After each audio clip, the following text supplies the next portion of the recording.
Assalamualaikum warahmatullahi wabarakatuh dan selamat sejahtera. Okey, so pagi ni 20 hari bulan 5 2021. Okey, kita akan sambung lagi PDPR kita. Untuk tajuk jantung, masih lagi jantung ya. So hari ni cikgu nak menerangkan tentang tiga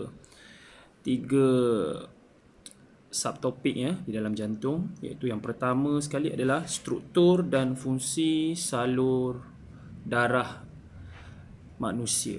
Okey, struktur dan fungsi salur darah manusia.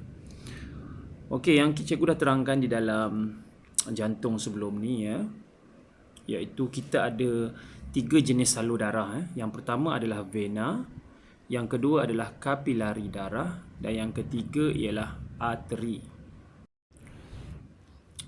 Okey, so ada tiga, arteri, kapilari darah dan juga vena. Okey, apa fungsi vena? Vena dia membawa darah ke jantung. Okey, dia ada dua yang penting di sini ya, iaitu salur darah utama kita. Yang pertama itu vena dan yang kedua adalah arteri. Dua ni adalah salur darah yang utama. Okey, yang membawa, kalau untuk vena dia membawa darah ke jantung, manakala untuk arteri pula dia membawa darah keluar daripada jantung. Okey, so beza, vena dia bawa darah ke jantung. Maksudnya darah ke dalam jantung, maksudnya daripada peparu ke jantung ya, daripada peparu ke jantung dan juga daripada sel manusia ataupun sel badan kita ke jantung. So ada dua lah jalan dia. Yang pertama daripada peparu ke jantung dan juga daripada sel manusia ke jantung, bawa masuk darah ke dalam jantung. Itu fungsi vena. Okey, kemudian arteri pula dia membawa darah keluar daripada jantung. Maksudnya daripada mana? Daripada jantung pergi ke peparu dan juga daripada jantung pergi ke seluruh sel badan. Okey, so ada dua juga laluan dia.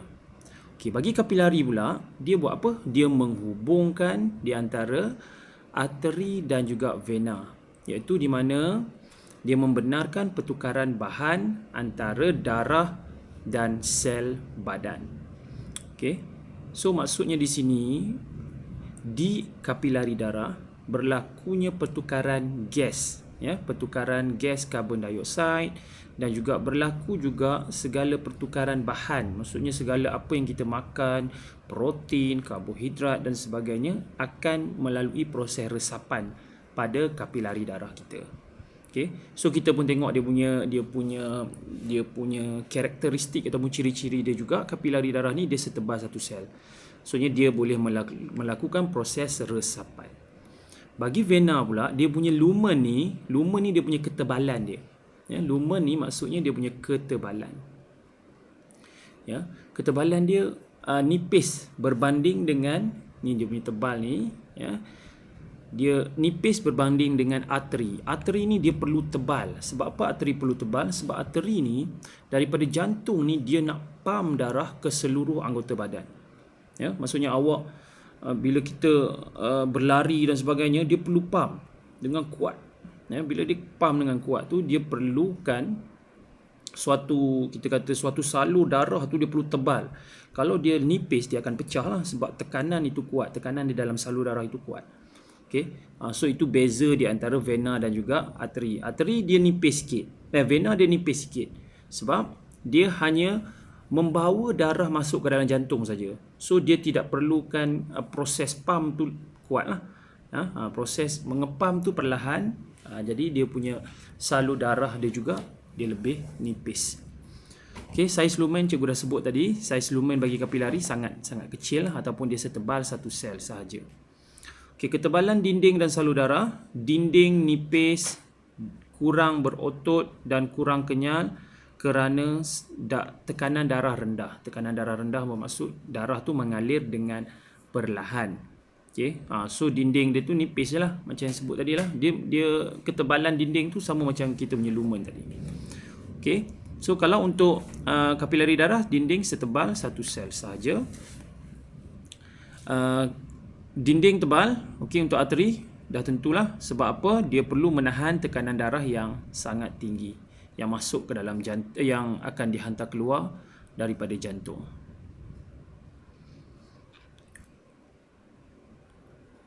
Okey. Okey, seterusnya untuk vena dia ada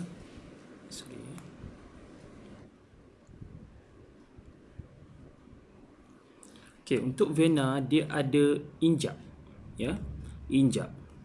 Maksudnya di sini injap ni cikgu dah bagi tahu itu dalam jantung, ya. Kita kata injap ni adalah untuk memastikan darah mengalir secara sehala, ya. Dia tak patah balik. Sebab apa? Sebabnya pada vena ni dia punya tekanan darah dia rendah, dia mengalir dengan perlahan saja. So ada kemungkinan untuk darah tu patah balik. Sebabnya darah ni dia nak kembali ke jantung. Contohnya daripada kaki awak, yang ni kaki, lepas tu ni awak punya jantung, dia nak bergerak daripada bawah ke atas. Jadi ada kemungkinan bila darah tu bergerak perlahan, jadi dia ada kemungkinan untuk dia patah balik. So pada vena dia perlu ada injap untuk pastikan darah tu mengalir terus, ya, dia secara sehala. Okey. Pengaliran dia injap menghalang pengaliran darah balik akibat pengaruh graviti. Graviti di sini maksudnya benda yang berada di atas dia akan nak turun ke bawah lah, sama macam darah tu. Bila dia naik dia nak turun ke bawah. So injap ni menghalang dia. Okey, kalau untuk kapilari memang tak ada lah, ya. Di situ ada berlaku proses resapan, dia pun dinding pun setebal satu sel kan. So mana ada nak letak tempat untuk kita punya injap. Okey, arteri tak ada. Untuk arteri dia tak perlu sebab darah mengalir sangat laju. Okey, darah mengalir sangat laju, jadi memang kereta bila dia lalu pada highway, dia laju, kita nak undur balik memang tak ada lah, ya. Memang maksudnya bila dia dah straight laju, dia nak stop pun susah. Ni kan pula dia nak patah balik. Okey, itu maksudnya dia tak ada dipengaruhi dengan graviti. Okey, aliran darah untuk vena dia perlahan, cukup ambil yang ni, ya. Perlahan dan tekanan sangat rendah. Cikgu cakap tadi, tekanan rendah bermaksud dia bergerak tu perlahan. So no pressure pada bahagian tu. Okey, kapilari darah sangat perlahan, ya, perlahan, sangat perlahan. Tekanan dia sangat rendah lah sebab dia memang hanya berlaku proses resapan saja di situ. Arteri dia cepat dan di bawah tekanan yang sangat tinggi, laju, dan juga tekanan darah dia juga sangat-sangat tinggi. Sebab tu dia dinding dia sangat tebal. Okey, jenis darah. Okey, so untuk vena dia bawa darah terdeoksigen. Dia sini ternyah oksigen. Okey, dalam buku teks dia ternyah oksigen, dulu terdeoksigen. Jadi kita guna yang barulah, ternyah oksigen maksudnya darah tu kurang oksigen ataupun darah tu kaya dengan karbon dioksida. Okey. Kecuali vena pulmonari. Di sini vena pulmonari sahaja yang membawa darah beroksigen. Ya. So hanya vena pulmoner. Vena ni ada banyak, vena renal, ada banyak vena dalam kita punya salur darah. Bukan saja vena pulmonari. Ya, vena cava, vena pulmonari, vena renal, tapi vena pulmonari dia bawa darah beroksigen. Okey, kedua-dua darah beroksigen dan terdeoksigen di pada kapilari darah sebab di situ berlaku pertukaran gas, darah beroksigen meresap dan darah teroksigen pun meresap keluar. Darah oksigen meresap masuk, teroksigen meresap keluar. Okey, arteri pula, apa dia buat? Arteri dia membawa darah beroksigen. Darah yang kaya dengan oksigen kecuali arteri pulmonari. Jadi arteri pulmonari buat apa? Dia bawa darah terdeoksigen. Daripada mana dia bawa? Daripada jantung ke paru. Okey, itu fungsi arteri pulmonari. Okey. So itu adalah berkaitan dengan salur darah, ya. Ada dalam buku teks, dia dah bagi dalam bentuk jadual. So awak boleh tengok di situ, ya. Tak susah pun untuk faham, ya, tapi awak kena bandingkan di antara vena dan arteri, itu yang penting. Kapilari darah dia simple sebab dia nipis dan dia tidak ada something yang special seperti vena dan juga arteri, ya.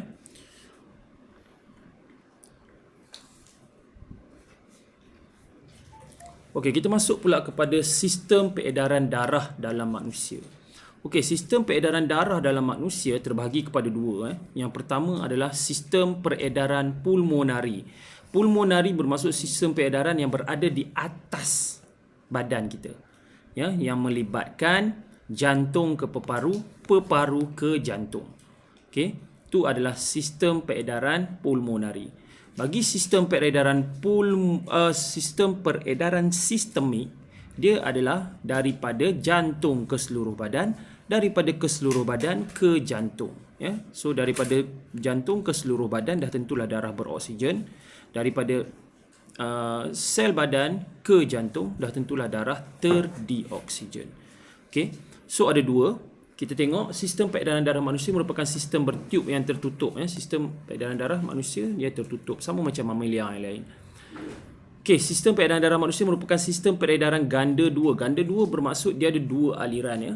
Dua aliran. Yang pertama tadi peredaran pulmonari, jantung ke peparu, peparu ke jantung.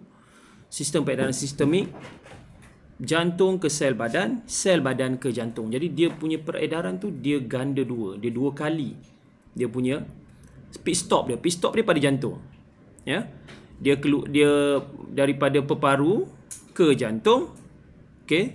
And then daripada jantung ke sel badan. Okey. Kemudian daripada sel badan ke jantung balik, dia pergi pit stop, and then daripada jantung ke peparu pula. So dia peredaran dia ganda dua. Bermaksud darah mengalir melalui jantung dua kali dalam satu peredaran lengkap. Peredaran pulmonari dan juga peredaran sistemik. Okey, so iaitu adalah dua sistem peredaran dalam badan, dalam jantung manusia. Sistem peredaran kita ganda dua. Ada dua peredaran pulmonari dan juga peredaran sistemik. Okey, blood pressure, kita pernah dengar perkataan blood pressure, tekanan darah. Tekanan darah ni kalau tinggi boleh menyebabkan kita punya dinding salur darah kita pecah, ya. Kalau mak awak ataupun bapa awak yang ada penyakit, ya, berkaitan dengan tekanan darah ni bahayalah, kena kawal. Tekanan darah tak boleh terlampau tinggi dan juga tak boleh terlampau rendah. Kalau terlampau rendah, darah kita tak sampai ke otak dan kita juga boleh kekurangan oksigen dan boleh juga koma ataupun mati disebabkan perkara tersebut. Kalau tekanan darah terlalu tinggi pula, darah terlampau laju mengalir dalam kita punya salur darah dan boleh menyebabkan pressure pada salur darah kita dan akan menyebabkan juga kita punya salur darah boleh pecah. Yang bahayanya dia akan menyebabkan stroke lah, ataupun salur darah kita pecah, ataupun darah beku pada otak, darah beku pada bahagian-bahagian anggota badan kita yang tertentu dan menyebabkan kita juga boleh mengalami pendarahan berlebihan dan juga worst to worst boleh matilah. Okey, so tekanan darah perlu normal, ya. Dia ada dia punya ni. Tekanan darah ni dia ada banyak sebab. Yang pertama, tekanan darah tu disebabkan oleh kita punya saiz lumen di dalam vena dan juga arteri kita. Ya, saiz lumen yang normal, yang biasa yang kita tunjuk tadi. Tapi kalau kita pemakanan tak jaga, kolesterol tinggi dalam badan kita, so akan menyebabkan tekanan darah ataupun kita punya salur darah jadi sempit dan menyebabkan tekanan darah kita menjadi tinggi. Okey, tekanan darah ialah tekanan yang dikenakan pada dinding salur darah akibat peredaran darah, ya. Pressure yang dikenakan pada dinding salur darah. Macam cikgu sebut tadi, ya. Laju ke perlahan. Dia tengok pada saiz kita punya salur darah kita. Tekanan darah manusia punya dua bacaan, iaitu bacaan sistolik dan bacaan diastolik. Okey, sistolik dan diastolik ni kalau awak lihat pada kita punya, kalau awak pernah tengok pada bacaan bacaan pada mesin tu lah, mesin darah tinggi tu, kadang-kadang kat rumah setiap orang dah wajib ada dah kan, kita boleh check kita punya tekanan darah kita sendiri.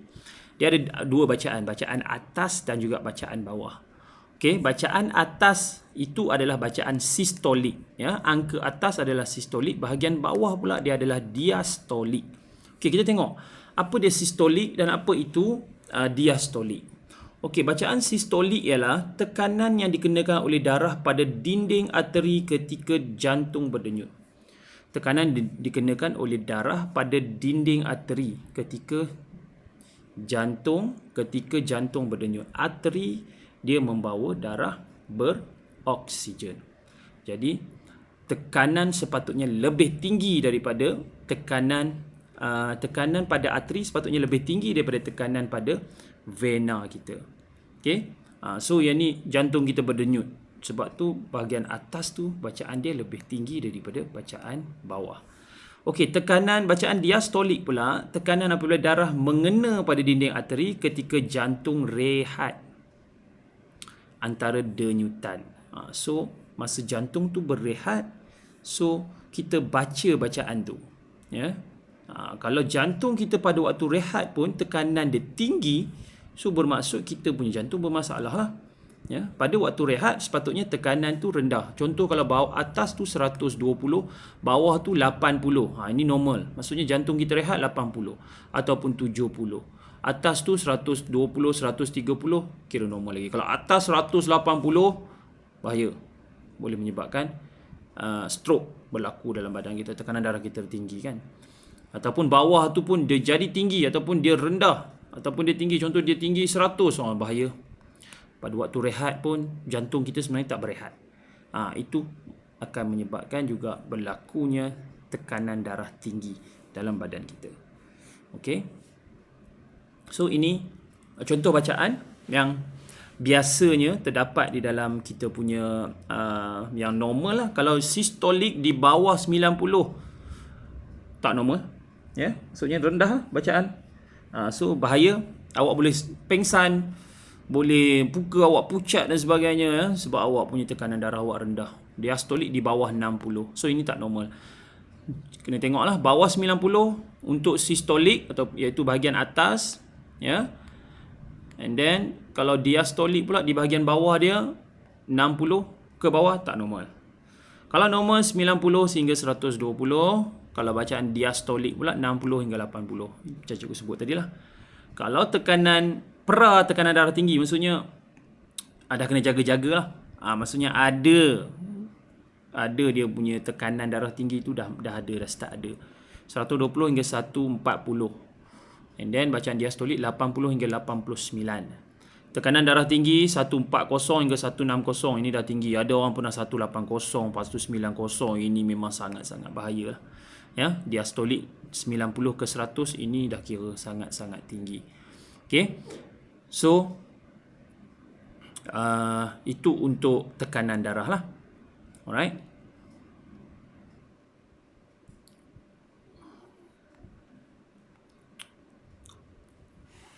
Okey, sistol dan diastol. Kita pergi lagi sikit lagi berkaitan dengan sistol dan diastol, di mana sistol tadi cikgu cakap pada ketika jantung kita berdenyut ya, arteri, dan diastol pula pada ketika jantung kita rehat. Okey, otot jantung mengecut dan mengendur untuk mengepam darah. Ini mestilah otot kita mengecut dan dia mengendur. Mengecut maksudnya dia pump, mengendur dia lepaskan dia punya ni. Pump mesti lepas, pump lepas, pump lepas kan. Mengecut maksudnya dia tengah pump lah. Mengecut dia pump darah, mengendur dia melepaskan dia punya pump tu kan. Okey, apabila jantung berdenyut terdapat dua fasa, iaitu fasa diastol dan fasa sistol. Okey, fasa diastol ialah fasa pengecutan ya. Fasa pengecutan dikenali sebagai sistol. Fasa pengenduran dikenali sebagai diastol. Okey. So diastol ialah di mana ventrikel mengendur dan darah mengisi ventrikel. Maksudnya pada ketika itu kita punya jantung kita penuh dengan darah.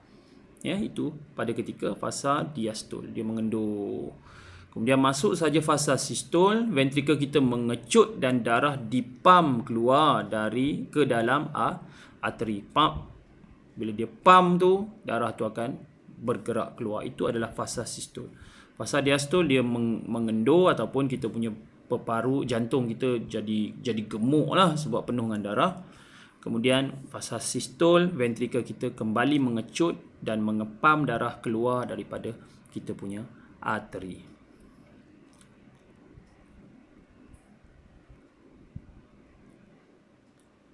Okey. Ni sistol diastol balik, dia ulang balik ya, dalam buku teks ada. Okey. The last one. Okey, kita masuk kepada bunyi loop dup semasa jantung berdegup. berdenyut, semasa jantung berdenyut, ya. So ada bunyi jantung kita. Kita boleh rasa bunyi itu. Ya, dap duk dap kan. Pada ketika kita berjumpa dengan pasangan kita ke, ataupun pada ketika kita kena marah dengan cikgu ke, apabila kita menipu ke, kadang-kadang kan jantung kita akan berdenyut dengan kuat. Ya, dan kita boleh dengar degupan jantung kita itu. Okey. So bunyi loop dup ni ialah bunyi penutupan injap jantung. So kita tahu, ya, kita ada dua injap, iaitu injap sabit satu, dan juga dua lagi injap adalah injap trikuspid dan injap bikuspid. Ya, injap sabit ada pada kedua-dua bahagian kiri dan kanan jantung, manakala injap bikuspid dan trikuspid ada pada ventricle dan juga ventricle kiri dan juga ventricle kanan. Okey, bunyi pertama loop dihasilkan oleh injap trikuspid dan bikuspid tertutup.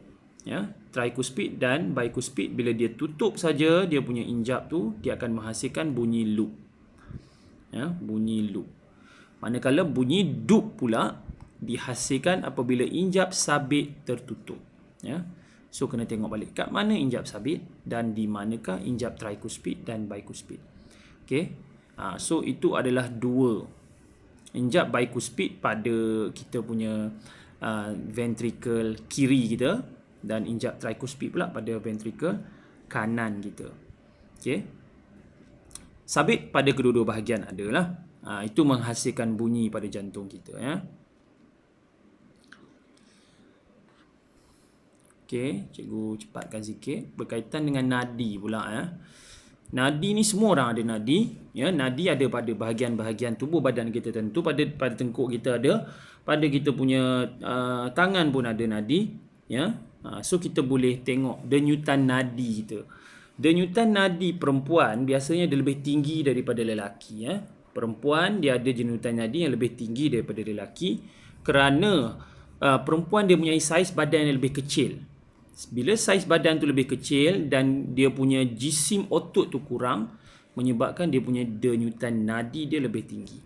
So ada dua faktor. Yang pertama, saiz badan perempuan lebih kecil dan juga jisim otot dia lebih kurang ataupun lebih rendah berbanding dengan lelaki. Okey, umur pula dia mempengaruhi juga kadar denyutan jantung kita. Kadar denyutan nadi yang normal, kadar denyutan nadi yang normal untuk remaja ialah 75 per minit. Maksudnya ketika rehat 75 kali per minit. Maksudnya seminit 75 dia punya denyutan nadi tu. Okey, warga emas maknanya faktor kadar denyutan nadi yang lebih rendah kerana faktor penuaan. So warga emas dia punya nadi dia lebih perlahan berbanding dengan remaja ataupun orang dewasa lah. Kadar kesihatan juga memainkan peranan dalam denyutan nadi. Individu yang sihat, dia punya kadar denyutan nadi dia lebih rendah pada ketika dia rehat. Ya. So kalau dia selalu bersenam, jadi bila dia berehat, nadi dia akan perlahan, slow saja. Ya, sebab dia punya fasa dalam badan dia tu, dia dah biasa dengan apa kita kata senaman tu. Jadi jantung dia sihat, jadi dia punya nadi pun dia akan slow saja. Kadar denyutan nadi yang rendah bermaksud jantung kita kuat, ya. Kadar denyutan nadi rendah maksudnya kalau nadi kita perlahan tu baguslah. Maksudnya jantung kita kuat dan cekap kerana ia mengepam lebih banyak darah setiap kali mengecut. Okey, kecergasan aktiviti. Semasa melakukan aktiviti cergas, kadar denyutan nadi meningkat. So bila kita bersenam, nadi kita akan meningkatlah. Kita akan lagi cepat dia bergerak. Hal ini untuk membekalkan oksigen dan glukos dengan kadar yang lebih cepat kepada sel untuk respirasi. Okey, so denyutan nadi ini berkaitan dengan kita punya kecekapan pertukaran gas kepada kita punya sel-sel untuk proses respirasi. Okey, so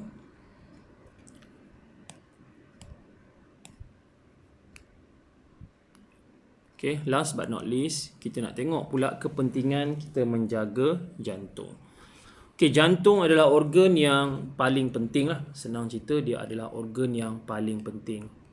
Kalau tak ada jantung, kita akan matilah. Itu dah semestinya. Jantung dia buat apa? Dia pump darah ke seluruh anggota badan. Pump darah. Dalam darah ada apa? Dalam darah ada oksigen dan ada glukos. Ya, dua benda yang memang perlu dalam badan kita. Ya, kalau kita sedut nafas banyak kali pun, tapi kalau jantung kita tak bergerak ataupun jantung kita tak mampu untuk menghantar oksigen dalam ke seluruh anggota badan kita, pun tak ada gunanya. Ya, so semuanya berfungsi seperti kereta. Enjin kereta itu adalah jantung untuk kereta. Ya, kalau macam manusia, jantung kita itu adalah segala-galanya bagi kita. Jantung saja dia ada satu. Peparu ada sepasang, ginjal kita ada sepasang. So, tapi kalau untuk jantung dia ada satu je. Sel badan menggunakan oksigen dan gluko dalam respirasi sel dan membebaskan karbon dioksida. Ini dah tentulah. Karbon dioksida diangkut kembali ke jantung. Ini adalah proses dia. Jantung mengepam karbon dioksida ke peparu untuk disingkirkan. So semua proses untuk keluarkan something daripada tubuh badan kita, sama ada nak singkirkan ataupun nak masukkan sesuatu, semuanya menggunakan darah. Dan darah perlu bergerak dengan bantuan jantung. Okey, peredaran darah yang sempurna memastikan sel dan tisu tidak mati. Okey, so sebab itu kita ni sentiasa boleh bergerak, tangan kita boleh bergerak. Kalau tak sampai, oksigen tak sampai, glukos tak sampai pada kita punya setiap tubuh badan kita, so boleh matilah. Tangan kita boleh jadi hitam je, boleh mati. Berikut adalah beberapa langkah untuk mengelakkan penyakit yang berkaitan dengan jantung. So yang ini biasalah. Awak boleh baca sendiri. Kurangkan garam dan gula dalam makanan, kurangkan lemak dan kolesterol, kawal tekanan darah dan diabetes. Maksudnya selalu kena check lah tekanan darah. Dan diabetes ni adalah kencing manis. Awak kena kurangkan makanan-makanan yang manis. Jangan merokok, ambil dadah ataupun minuman beralkohol, dan bersenam sekurang-kurangnya 30 minit 5 hari setiap minggu. Okay? Dan banyakkan makan sayur-sayuran dan makanan yang ada serat yang tinggi. Serat yang tinggi bermaksud kita mudah untuk hadam makanan tu, dan kita mudah untuk maksudnya kita nak buang air besar lebih mudah kan. Okey, kemudian tidur mesti cukup lah, sekurang-kurangnya 7 jam sehari. Okey, that's all untuk jantung. Agak panjang ya, berkaitan dengan jantung. So cikgu akan minta awak buat latihan ya. Video kita kali ni lebih kurang 30 minit. Okay, so cikgu minta awak buat latihan suatu aktiviti ya. Aktiviti yang cikgu nak awak buat adalah simple saja, eksperimen 3.1 muka surat 92 ya. Eksperimen 3.1 muka surat 92. Okay, so apa yang awak perlu buat adalah